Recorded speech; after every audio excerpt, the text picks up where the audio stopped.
Hello, West Ham Network. It's Holly, and I'm here with your Hammers headlines for today, Wednesday, the 3rd of September, run in association with KUMB.com. So, what have we got in store today? Well, it's been a big news day. We have got a letter to West Ham, the FA's official report on the Paqueta charges, and, of course, the latest on Wan-Bissaka. If you're new around here, make sure you subscribe. While the intro runs, make sure you hit the thumbs up button and head down to the comment section. Add your comments, see what others are saying, and give them a little thumbs up if you're agreeing with what they're saying. Without further ado, hit the intro.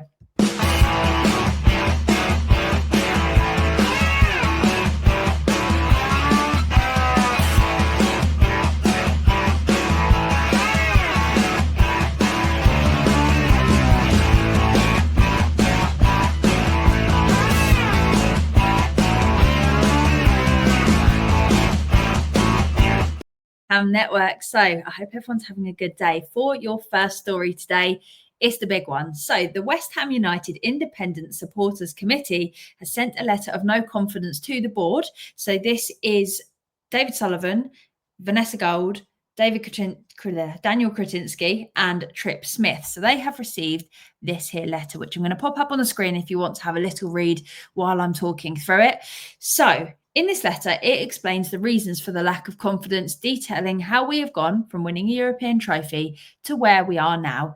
And it speaks of an ageing, uncompetitive squad, inadequate scouting structure, an unsuitable training facility, among other things.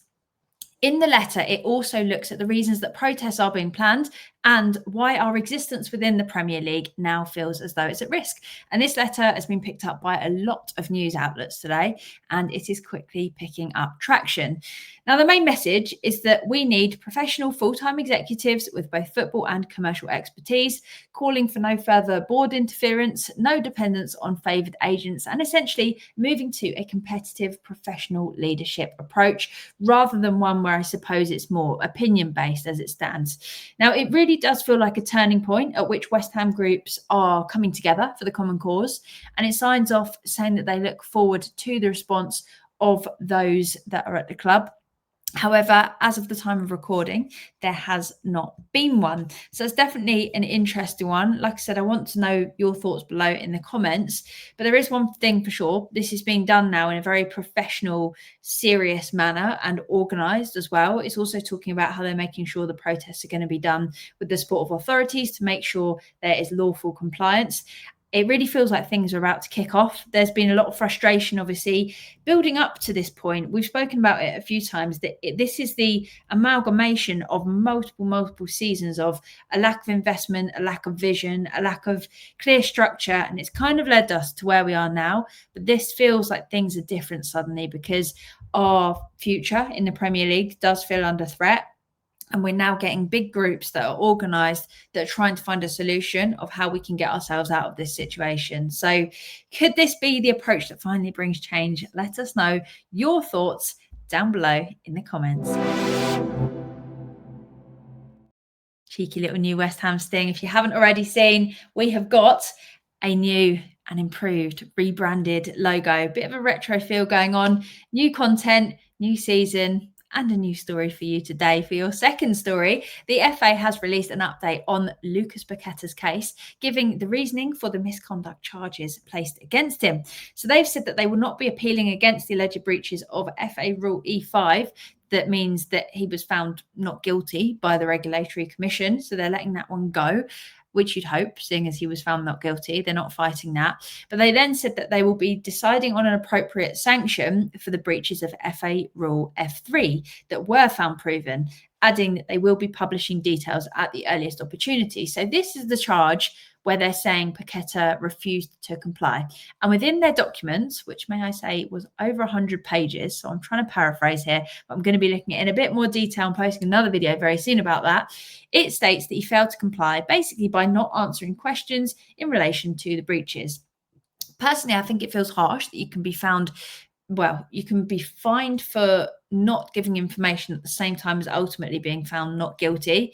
But that's the FA for you. One of the key points that seems to have impacted the case is that there's a bullet point 36. It says that the FA was reliant on analysing Paqueta's phone, but there was evidence of things being deleted, which they believe carried weight in the case. So the report also details that Paqueta regularly deletes messages. This was what his response was in order to maintain good family relationships, which was a bit of a random explanation, but you do you. But he also deletes West Ham messages when he leaves a group. That was his answering to it. And he said that the reason he didn't answer questions relating to the case was because he'd been advised not to discuss it by his lawyers. It's a very long read. It's not a very fun read either, because they use a lot of boring terminology and make everything 10 times longer than it needs to be. But it's definitely worth a little peek if you're curious. It gives all the whole reasoning of the case, all the evidence, the responses from Paqueta, and then the reasons that they came to the conclusion they did. So head over to the FA's official statement if you fancy being bored and take a look at the attachment that they've put in there. Like I said, I'll be paraphrasing it a little bit better soon, so you can have a look at that rather than reading through their 120 odd pages.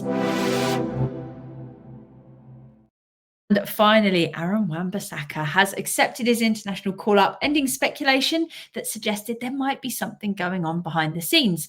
So, given that he was one of our most exciting players last season, expectations were high in terms of us expecting to play him. But after the Chelsea game, where everyone was awful, not just him, to be honest, he was left out of the squad against Wolves in our cup game, and then despite returning to the squad, he stayed on the bench for the entirety of the Nottingham Forest game.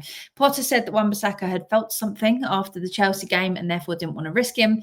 But this definitely rang alarm bells, and it started quite a lot of speculation that there might have been a falling out or a more significant issue. However, this call-up puts any potential injury concerns to rest. He's set to make his debut for DR Congo in the 2026 World Cup qualifiers. World Cup is coming up. And this also means that he's going to have officially switched his international allegiance from England to DR Congo. So there you go. Those have been your Hammers headlines for today. Take a look at Anton's video from earlier today where he spoke in detail about the issues with the board. It was a really good overview of all the challenges that there have been and how we've got to the point where we currently are as a club. Plus, I also did a video where I rated our transfer window out of 10 and asked for your ratings and opinions. So make sure you go over there and take a little look. Like I said, we've got loads of exciting content coming up this season. Got the new brand, we've got the new logo, we've got new content, and there's going to be more than ever before. It's going to be a super exciting season regardless of results. We're really trying to get this conversation going. This is West Ham Network. This is where we all come to network. Get whatever you need off your chest, have a chat. So if you haven't already, head down to the comment section, see what people are saying, reply to a few people, give a little thumbs up on the video comments that you agree with. And if you haven't already as well, please give this video a like. Make sure you subscribe, because it goes a massively, massively long way to supporting the channel, helping us to reach more West Ham fans, and meaning that we can invest more time into creating more great content and getting more great guests on the show. Nearly stumbled over my words there, but we recovered it a little bit. Thank you so much as always for watching. This has been your Hammers Headlines, run in association with KUMB.com. Have a great one. Happy Wednesday. Happy hump day. Have a great evening. Till next time, come on you irons. Irons.